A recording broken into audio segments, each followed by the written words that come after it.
하나님께서 함께 하시는 그 위대한 간증도 있는 법입니다. 우리 김학동 집사님 나오셔서 또 귀한 내 삶 속에 임한 주님의 그 사랑 이야기를 전해줄 때 또 많은 은혜 받으시길 바랍니다. 나오실 때 큰 격려의 박수 한번 부탁드리겠습니다. 네.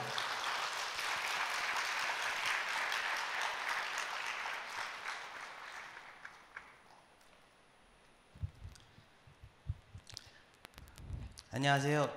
김학동 집사입니다.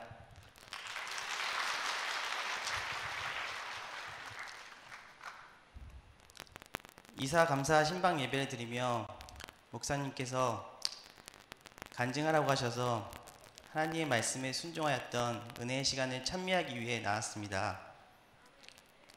인생을 살다 보면 일어설 때가 있고 넘어질 때가 있는 것처럼 우리 일상에서 주님께서 함께 하셨던 이야기를 말씀드리려고 합니다.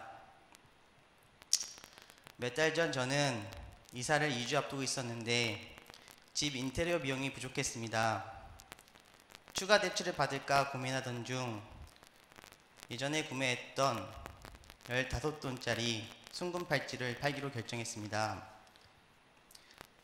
금은방보다 직거래를 통해 조금이라도 더 받기 위해 당근마켓에 매물을 올렸습니다. 며칠 후 한 여성이 연락을 해와 금팔찌를 사러 오겠다고 했습니다. 직접 만나서 거래를 진행하는데 그녀는 공인인증서 문제로 남편이 입금이 안 되는 것 같다며 남편 누나한테 부탁한다고 했습니다. 입금을 기다리던 중 제 계좌에 850만 원이 다른 이름으로 2번이나 입금되었습니다. 그녀는 중복 송금됐다며 한 건을 돌려달라고 했지만 저는 뭔가 이상함을 느꼈습니다. 그녀의 얼굴이 순간 뱀의 형상처럼 보이며 이상한 불안감이 들어 저는 중복 입금됐던 돈을 돌려주지 않고 경찰에 신고하여 도움을 요청하였습니다. 얼마 후 경찰이 도착했고 상황을 들은 경찰은 금팔찌도 나에게 있고 피해본 게 없으니 이 여성에게 중복 입금된 돈을 돌려주면 아무 문제 없지 않냐고 했습니다. 경찰은 저를 이해시키려고 했지만 저는 경찰에게 다시 한번 어필했습니다. 그녀는 결국 입금자는 남편이 아니고 본인은 건당 돈을 받고 금을 받아오는 알바라고 자백했습니다. 알고 보니 그들은 인천에서 이미 2사람에게 같은 방식으로 금을 속여 사기치던 보이스피싱 일당이었습니다. 그들이 인천에서 사기쳤던 금은 모두 현장에서 압류되었습니다. 저는 3번째 피해자가 될 뻔했지만 하나님께서 미리 막아주셨습니다. 문제는 그 다음이었습니다. 경찰에서는 형사상의 문제만 다루었기에 보이스피싱에 연루된 제 계좌 문제는 은행과 직접 해결해야 하는 오로지 저의 몫이었습니다. 경찰 조사를 마치고 은행 콜센터에 전화를 걸었습니다. 그런데 제 계좌에 입금된 모든 돈들은 보이스피싱 자금으로 이미 신고되어 제 모든 통장이 정지되었고 타 은행과의 계좌까지 모두 묶여버렸습니다. 이사는 코앞인데 금융거래를 할 수 없는 절망적인 상황이었습니다. 하지만 그 주는 마침 특별 새벽 예배 기간이었습니다. 새벽 예배 둘째 날 목사님의 맥추절에 드리는 첫 열매의 의미의 말씀을 들으며 하나님께서 제 마음에 첫 열매에 대한 감동을 주셨습니다.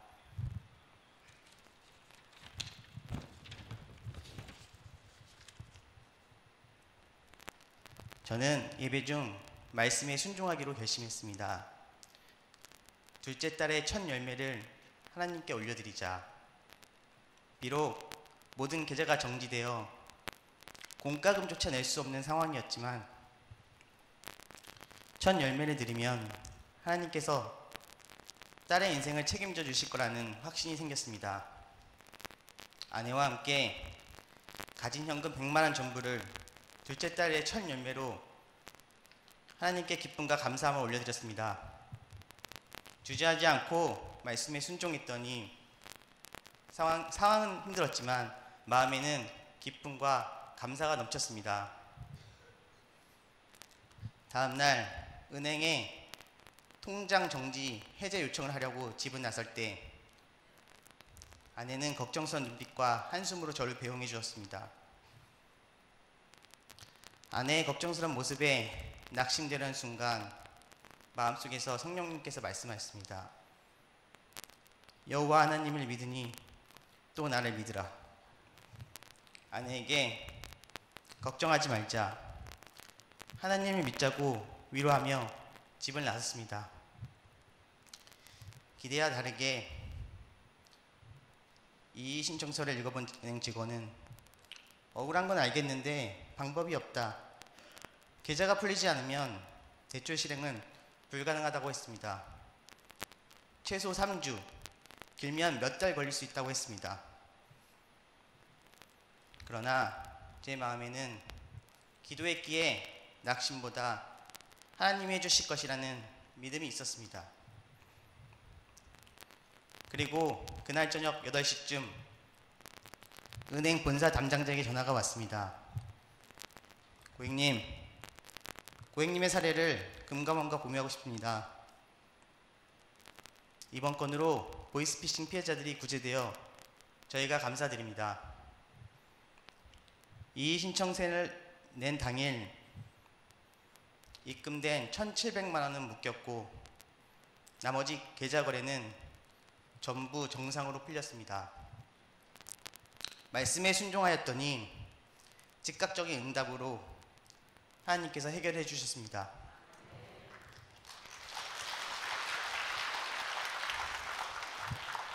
전화를 끊고 하나님께서 이루신 일에 아내와 저는 눈물로 감사의 기도를 드렸습니다. 그렇게 하나님의 은혜로 이사를 무사히 마칠 수 있었습니다.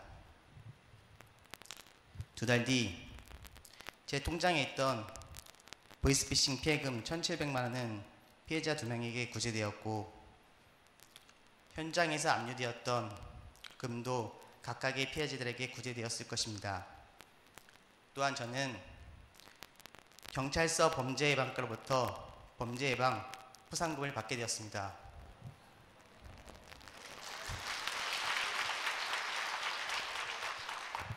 결론입니다. 제가 깨달은 3가지 말씀을 드리고 마치겠습니다. 첫째, 하나님 말씀에 순종하면 기쁨과 감사가 넘친다. 둘째, 어떠한 상황에서도 하나님을 신뢰하자. 셋째는 말씀을 읽겠습니다. 마태복음 6장 20절 말씀입니다. 오직 너희를 위하여 보물을 하늘에 쌓아두라. 거기는 좀이나 동록이 해하지 못하며 도둑이 구멍을 뚫지도 못하고 도둑질하지도 못하느니라. 모든 영광 하나님께 올려드립니다. 감사합니다.